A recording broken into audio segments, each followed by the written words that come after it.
Everybody, Derek here from Badgerland Birding. Today we're going to do an unboxing and review of the Python Range Master Monocular. It is a 12 by 52, so 12 times magnification. 52 is the millimeter size of the objective lens. So the higher that millimeter size, the wider your field of view is going to be. And this is a California-based company, I believe, so I always like companies that are kind of doing business out of the US. Packaging looks really nice and sleek. So we have this. Comes out of this box, feels nice and sturdy. They also sent me this hat, which looks pretty awesome, so of course we got to wear that for the review.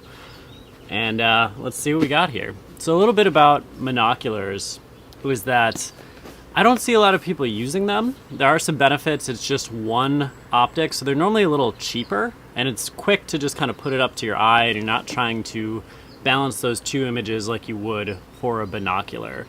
Now, some of the downsides are that you can get eye fatigue because you are just looking in one eye. Additionally, normally you have a more narrow field of view. Also, you know, it's fast, so you can just be like, bam, looking at something. But let's see what we have here in the box. So this is fancy. This opens up, a little magnet in there. It says Ultra HD. So we have this, and then this actually opens up too. Huh, bald eagle on the top. Nice. Really nice. I like, this is quality packaging in my opinion. So we have the little guide, cleaning cloth, and then we also have a couple straps. This is, so strap.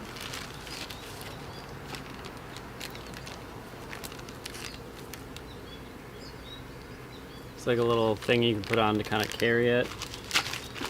And then what is this? Oh, so they have a little phone adapter. So I have mine, but we'll use theirs instead so we can test it out. This doesn't look like it's the most expensive. It's just kind of plastic, but we'll see if it can do the job. Looks like these pop out. Now let's take a look at our actual monocular itself. So it's pretty small, pretty light and compact. Here we go. So it looks like this is our tripod attachment. Feels solid, like the coating on it. Feels pretty sturdy. It says it's Ultra HD. When you are looking at optics, HD glass is something you want to look for. Also that the optics are multi-coated. Now are these, it says, yep, fully multi-coated lens. So basically having HD glass and multi-coated optics means that it's going to let as much light in as possible, and it's going to get rid of chromatic aberration or color fringing. So some of the lower quality glass is going to have, like, when you're really zoomed in, really magnified, it'll have like a blue tinge to it almost. So this is going to help reduce that a bit. So it looks like it's pretty simple. This comes out, which is good for eye relief. So especially if you wear glasses, it's nice to have something to adjust how close or far you are. So cool. This is 12 by 52, kind of the normal binoculars like 8 by 42, so this will get us closer. But that being said, it might be a little harder to actually find what we're looking for, because with a wider field of view, you can see more things, because you can see more, so it's easier to target your bird. When you zoom in right away and you're just looking, sometimes it's so narrow it's hard to kind of find your objects. We'll have to see what the balance is with this optic. We'll go around and see if we can get some images of birds with the adapter. Keep in mind that never looks as good as it does when you're just looking through it yourself, but we'll try to get something to kind of show what it's like. So I added the hand attachment, which is what this is, and then the other one is actually for the bag. So this is kind of nice. I feel like I have like an old style camcorder. But we're just gonna kind of walk around the yard and see if we can get some birds with the monocular.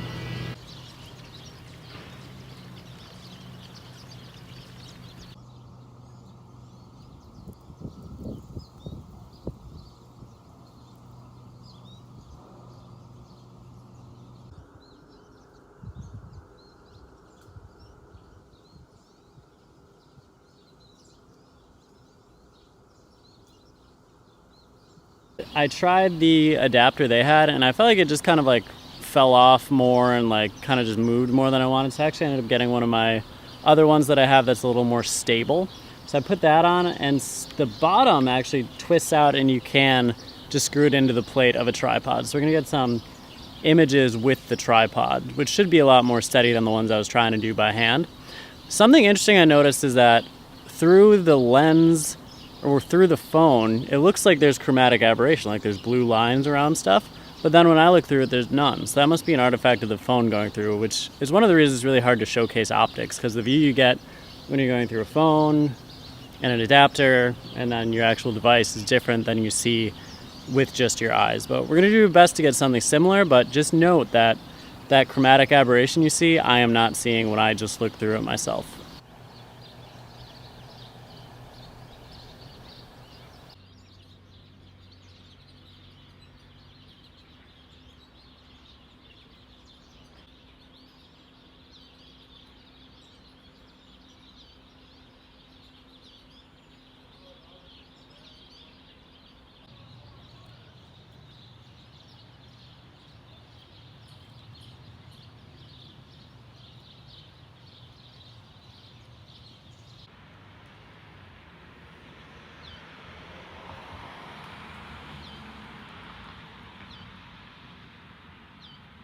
It 100% helped having the tripod to look at stuff.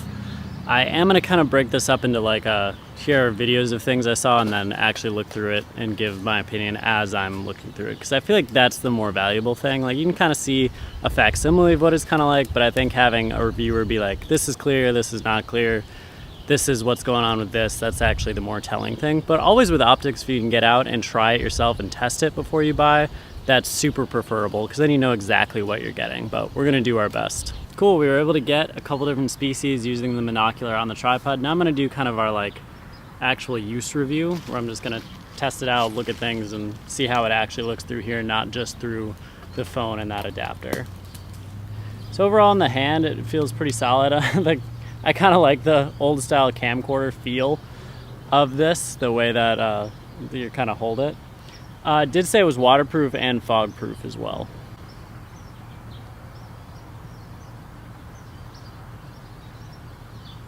So it is pretty quick to focus, like it's pretty easy to look at something and then kind of be able to focus right away. Since it does magnify more than like an 8-time magnification of like binoculars, sometimes I feel like I do have trouble seeing things that are actually too close. So like you really have to kind of turn that wheel. I like the ease of just kind of going like this, you know, and then being right on the object.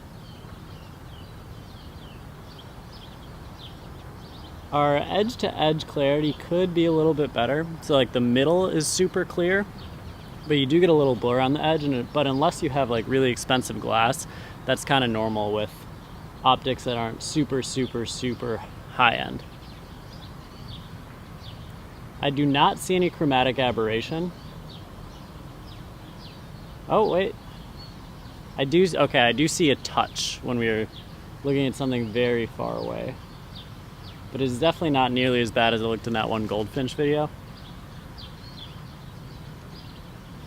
Yeah, it is pretty clear. Higher end glass would be clear though. But you gotta think about what you're getting for the price of some of this stuff. There's a degree where it's, you know, it's not the highest of quality, but for what you're paying, it is good quality. And this is definitely light enough where, you know, you could just put this, probably not in your pocket, it's pretty big for pocket, but keep it in your backpack, break it out if you need to look at something. I do kind of like that extra magnification. It's because then you kind of have almost a cross between binoculars and a scope, where it's more magnification than binoculars, but not as much as a scope, but it is really quick on the draw to use. And I feel like the more I've used it, the more I've kind of enjoyed using it.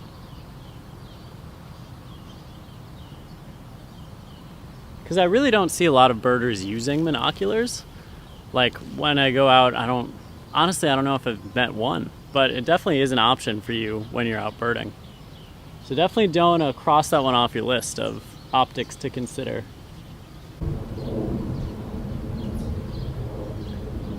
I can definitely see how you might get some eye fatigue over time with like kind of squinting through. But with monocular versus binoculars versus scope, there is some give and take. So overall, I enjoyed using this one.